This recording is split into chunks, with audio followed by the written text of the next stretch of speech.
तो hello friends, मैं हूं सिद्धार्थ पांडे। आपका स्वागत करता हूं सिद्धार्थ एजुकेशन में। यूरोप में राष्ट्रवाद से रिलेटेड सारे क्वेश्चन लेके आया। 7 करोड़ के क्वेश्चन है, कौन बनेगा करोड़पति में, और वो क्या बोलते हैं पुष्पाराज वाले झुकेंगे नहीं क्वेश्चन के आगे। एकदम पूरे तैयार होके आए हैं। क्वेश्चन के आगे जो है ना, झुकेंगे नहीं, वो झुकेंगे नहीं, डायलॉग मारते हैं ना, उस तरह झुकेंगे नहीं क्वेश्चन के आगे। यूरोप में राष्ट्रवाद से रिलेटेड सारे क्वेश्चन लेकर आए हैं। तो आप लोग तैयार है ना? तो चलिए हम शुरू करते हैं पहले क्वेश्चन से। सारे क्वेश्चन करेंगे एकदम दन दनादन। 7 करोड़ जीत के लेकर जाएंगे कौन बनेगा करोड़पति क्लास से। ओके, तो देखते रहिए क्लास। हम आपके लिए सारे क्वेश्चन यहाँ पर दे दनादन लेकर आते हैं। ओके, और क्वेश्चन के आगे झुकेंगे नहीं, ये बात ध्यान में रखिएगा। ओके, तो चलिए हम स्टार्ट करते हैं। हाँ तो भाई, 7 करोड़ का जो क्वेश्चन है उसमें से पहला क्वेश्चन आया है यहाँ पे। राष्ट्रवाद का प्रारंभ सर्वप्रथम किस देश में हुआ था? तो ये सर्वप्रथम कहाँ पे हुआ था? सर्वप्रथम हुआ था फ्रांस में। कहाँ पे? सर्वप्रथम फ्रांस में हुआ था। ध्यान बैठा लीजिए बढ़िया से कि राष्ट्रवाद का प्रारंभ सर्वप्रथम किस देश में हुआ था। तो राष्ट्रवाद का प्रारंभ सर्वप्रथम फ्रांस में हुआ था। और नीचे इंपॉर्टेंट प्रश्न देखेंगे जो कि 6 नंबर 8 नंबर में आते हैं। इंपॉर्टेंट भी है, काफी इंपॉर्टेंट है कि फ्रांस की क्रांति का उल्लेख संक्षिप्त में कीजिए। क्या? फ्रांस की क्रांति का उल्लेख संक्षिप्त में कीजिए। तो देखिए, जो फ्रांस की क्रांति थी वो किस कारण से हुई थी और इसका उल्लेख संक्षिप्त में करना है। मतलब पूरी व्याख्या करनी है इसकी कि कैसे हुई थी। तो पहले देखिए यहाँ पे हैशटैग असीमित राजतंत्र लिखा है।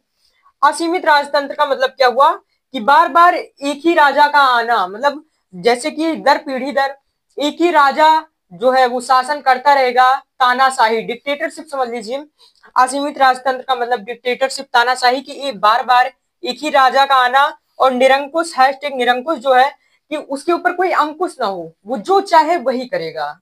आपसे चाहे कि अगर ये मार्कर है इस पर ना लिखो करोड़पति, मतलब ये जो कौन बनेगा करोड़पति की बोर्ड स्क्रीन है, इस पर एक भी क्वेश्चन नहीं बताना तो हम नहीं बताना। कत्ते इस पर चला नहीं सकते, इस पर हम लिख नहीं सकते। जो मार्कर इस पर चला के हम कुछ लिख नहीं सकते। अगर मतलब ये राजा अगर कह दिया, राजा कौन था पहले देखेंगे। राजा था जो था वो लुईस 14वें था। इसने अगर रोक दिया आपको कि तुम इस कमरे के बाहर मत निकलना, तो आप इस कमरे के बाहर नहीं निकल सकते। ओके, तो यही था कि उसके ऊपर कोई अंकुश नहीं था। और वो किस वंश का था? तो वो था बुर्बो वंश का। कौन सा? बुर्बो वंश का शासक था वो। और राजा का नाम लुईस 16वें था। और देखिए फ्रांस की क्रांति, डेट याद रख लीजिए, अभी आगे काम आएगा, आगे काम आएगा। 1789 ईस्वी में, किसमें? 1789 ईस्वी में हुई थी फ्रांस की क्रांति की शुरुआत जो थी वो 1789 ईस्वी में हुई थी शुरुआत। जो शुरुआत थी वो 1789 ईस्वी में हुई थी। तो असीमित राजतंत्र, निरंकुश, बुर्बो वंश का शासक, लुईस 16वें का शासक, तानाशाही जो था वो 1789 से पहले था। यहाँ पर देखिए 1789 से पहले जो था वो इतनी सारी चीजें होती थी। मतलब असीमित राजतंत्र था। जो कहेगा लुईस 16वें वही होगा, जो कहेगी वहां के तानाशाह वही होगा। उन पर कोई अंकुश नहीं था, उन पर क्या था, कोई अंकुश नहीं लगा सकता था। जितना वो कहेंगे उतना ही होना है। उसके आगे एक टुकड़ा भी आप तोड़ नहीं सकते, हिला नहीं सकते। और वो शासक जो थे वो बुर्बो वंश के थे। उसके बाद लोगों ने इस सब चीजों से परेशानी आई, लोग इस सब चीज से परेशान हुए। यहाँ पर मध्य वर्ग के लोग आए जिसमें वकील, टीचर ये सब थे जो पढ़े लिखे थे, उन्होंने क्रांति छेड़ी। इस सब चीजों के परेशान होने के बाद उसके बाद यहाँ पर देखिए 1789 के बाद क्रांति आई और उसके बाद सुधार किए गए। तो ये इतने पॉइंट आप नोट कर लीजिए। हम हटते हैं, आप स्क्रीनशॉट ले लीजिए, उसके बाद हम अगला बोर्ड ले आएंगे, मतलब अगले बोर्ड पर चलेंगे। ओके, स्क्रीनशॉट ले लिया। तो यहाँ पर देखिए ये सारी चीजें जो है वो जितने भी पॉइंट यहाँ पर है, मतलब इन्हीं सारी चीजों से आप पूरी व्याख्या लिख सकते हैं अगर समझ में आया होगा तो। ओके, तो इस सारी चीजों से आप छोटे छोटे पॉइंटों से आप बहुत बड़ा प्रश्न लिख सकते हैं। हम चलते हैं दूसरे बोर्ड की तरफ। तो अभी आप थोड़ी देर पहले पढ़े होंगे, अगर ध्यान लगा कि मतलब ध्यान से पढ़े होंगे पूरे माइंड के साथ, तो वहीं से हम दो बहुविकल्पीय प्रश्न लेके आए हैं। कौन सा? कि फ्रांस की क्रांति कब हुई थी? तो फ्रांस की क्रांति कब हुई थी अभी थोड़ी देर पहले बताया गया। और 1789 में फ्रांस किस प्रकार का राज्य था ये भी बताया गया थोड़ी देर पहले। तो यहाँ पर देखिए फ्रांस की क्रांति कब हुई थी? तो ये तो हुई थी 1789 में। और 1789 में फ्रांस किस प्रकार का राज्य था? तो अभी थोड़ी देर पहले बताया गया था, वहां पे हैशटैग असीमित राजतंत्र लिखा था ना, तो क्या होगा?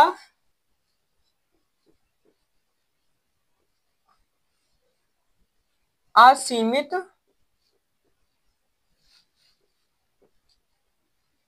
राजतंत्र। कौन सा? असीमित राजतंत्र। तो दो बहुविकल्पीय प्रश्न हो गए इससे, लगभग दो तीन बहुविकल्पीय प्रश्न भी आपके हो गए और एक क्वेश्चन भी हो गया। इसके बाद हम अगले क्वेश्चन की तरफ बढ़ेंगे, वहां से भी दो तीन बहुविकल्पीय छाटेंगे। इस तरह से हम चलते रहेंगे केबीसी कौन बनेगा करोड़पति की क्लास में। ओके, तो चलिए हम अगले स्क्रीन पर आते हैं, जब तक आप इसका स्क्रीनशॉट ले लीजिए। ओके, तो फिर देखिए यहाँ पर अगला क्वेश्चन क्या है अपने पास, कौन बनेगा करोड़पति के बोर्ड पे। फ्रांस की क्रांति व्यापक लक्ष्य क्या था? मतलब फ्रांस की क्रांति का जो था वो व्यापक लक्ष्य क्या था, उसका मुख्य लक्ष्य क्या था, उसका टारगेट क्या था? तो यहाँ पर देखिए वो किस लिए शुरुआत की गई, अभी आपको बताया कि डिक्टेटरशिप मतलब तानाशाही को समाप्त करने के लिए, लुई 16वें के शासक को समाप्त करने के लिए, मतलब दर पीढ़ी दर उसी का बेटा भांजा जो हो उसी का शासक बनेगा, ऐसा नहीं, सबको बारी बारी चांस मिलना चाहिए। कौन बनेगा शासक वो जनता तय करेगी।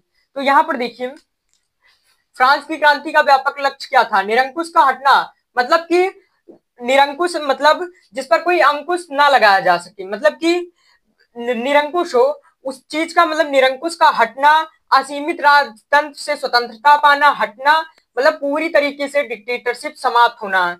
तो इसका व्यापक लक्ष्य जो था वो नेपोलियन आया, नेपोलियन ने आते ही कई सुधार भी किए। इसे प्रश्न भी है इंपॉर्टेंट कि नेपोलियन ने क्या सुधार किए, नेपोलियन के सुधार के बारे में बताइए, ऐसा प्रश्न होता है, काफी इंपॉर्टेंट होता है।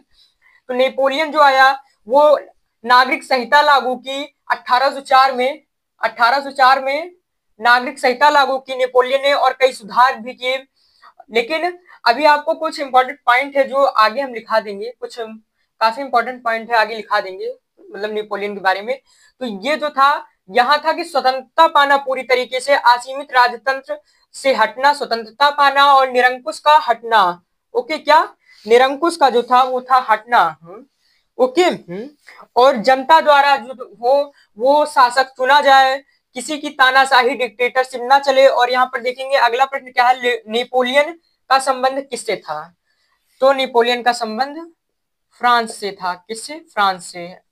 नेपोलियन ने नागरिक संहिता कब लागू किया था? तो अभी आपको बताया थोड़ी देर पहले कि नेपोलियन ने 1804 में आके नागरिक संहिता भी लागू की थी। किसमें?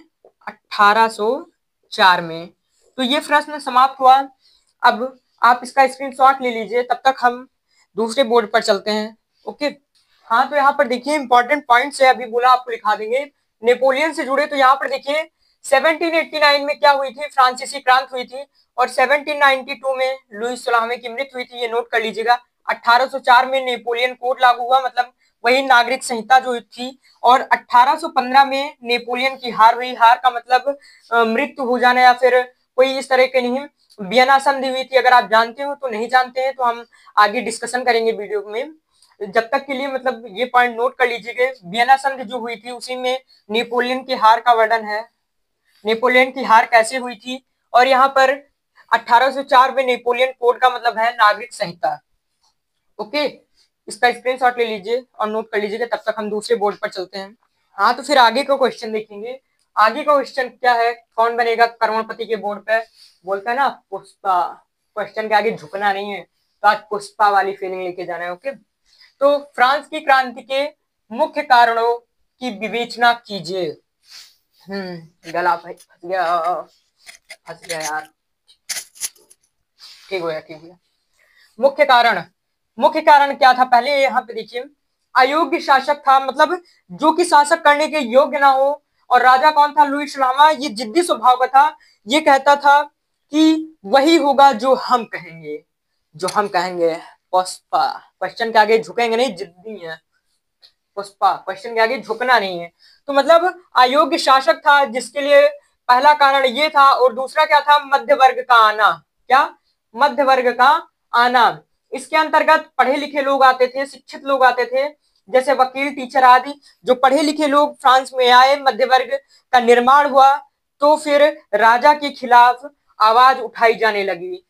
आम जनता की दयनीय स्थिति, क्या? आम जनता की दयनीय स्थिति। आम जनता परेशान थी और मजदूर वर्ग परेशान था।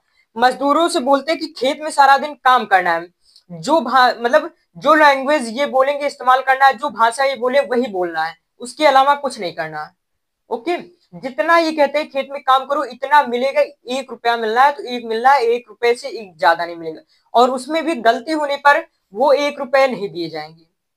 तो सोचिए क्या हालत होती होगी मजदूरों से जो सारा दिन खेतों में काम करते थे। आजादी पर प्रतिबंध था, मतलब आजादी पर प्रतिबंध का मतलब जो चीज लुई सलाहमे कहता वही होना था। लुई सलाहमे जो कहते कहते कि हमरे खेत में काम करना है, हमरे खेत में काम करना है और काम करने के 1 रुपए भी नहीं मिलेंगे, तो करना है तो करना है, चाहे जाए, वैसे ये क्वेश्चन तैयार करना है तो करना है।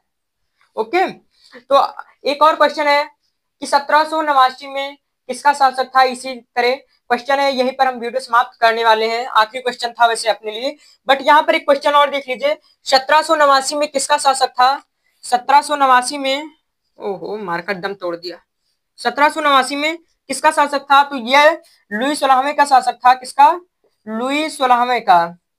ओके, और इसी तरह एक और प्रश्न अगर हम बना लेते हैं इसी में से, तो फ्रांस में फ्रांसीसी क्रांति का क्या प्रभाव पड़ा? तो फिर यही प्रभाव पड़ा कि वहां पर लुई सोलहवें का शासक खत्म हो गया और तरह तरह के बदलाव देखने को मिले। नेपोलियन आया, नागरिक संहिता लागू हुई, और वहां पर जो था वो टैक्स वगैरह का काम हुआ, वहां पर ध्वज भी बदला गया, सारी चीजें जो थी वो फ्रांसीसी क्रांति के प्रभाव में हुई थी, मतलब फ्रांसीसी क्रांति का प्रभाव पड़ा था। और इसका स्क्रीनशॉट ले लीजिए, हम हट जाते हैं।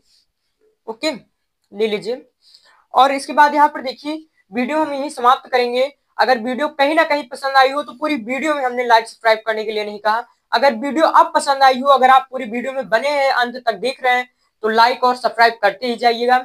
कुछ दिनों में हम आपके साथ लाइव आएंगे, लाइव की तैयारी भी हमारे द्वारा चल रही है, लाइव भी हम आएंगे, आप वहां जो क्वेश्चन बताएंगे कि ये हमें नहीं आ रहा है, वो क्वेश्चन हमारी टीम द्वारा या फिर हमारे द्वारा नोट किया जाएगा, और उसकी जो पूरी लिस्ट होगी एक वीडियो बनाई जाएगी जिसमें हर एक क्वेश्चन का आंसर दिया जाएगा, हर एक बच्चे का नाम ले लेकर, जो बच्चा वो प्रश्न पूछेगा उसे बताया जाएगा। अगर आपको कोई प्रश्न नहीं आता तो हमारी जो इंस्टाग्राम आईडी है एजुकेशन स्टाफ 207, वहां पर जाइए और वहां पर आप केवल प्रश्न अपना लिख दीजिए, आपको आधे 1 घंटे में सारे प्रश्न का आंसर मिल जाएगा। जितने भी प्रश्न है आपके किसी भी सब्जेक्ट से रिलेटेड, जाइए वहां पर, आप केवल प्रश्न बता दीजिए, वहां पर आपको आंसर मिल जाएगा फ्री में, बिना किसी पैसे के, फ्री में सारा काम हो रहा है।